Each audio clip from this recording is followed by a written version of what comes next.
வணக்கம் பிரைஸ்லால் குணராயன் மேசன் பேரால் வாழ்த்துகின்றேன் வணங்குகின்றேன். இன்னும் உப்பு வைக்கிறாரான்னு நினைக்காதீங்க. நாம் அனைவரும் உப்புள்ள மனிதராக இருக்க வேண்டும் என்று சொல்லப்படுகின்றது. உப்பு ஓர்பட்டு போனால் அது என்ன ஆகும்? அதை தூக்கி குப்பையில் தான் போடுவோம். எதற்கும் பயன்படாது.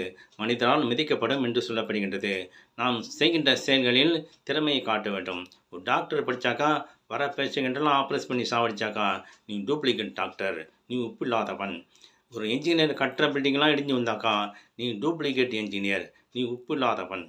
ஒரு டீச்சர் 40 பேர் படித்து ஃபெயில் ஆக்கினாக்கா நீ சரியாக படிக்கலை, நீ டூப்ளிகேட் டீச்சர், உப்பு இல்லாதவர்கள் என்று சொல்லப்படுகின்றது. ஆகவே நாம் படித்த படிப்புக்கு எப்போ செயலில் காட்டினால் மட்டுமே அதன் தன்மையை உணர முடியும்.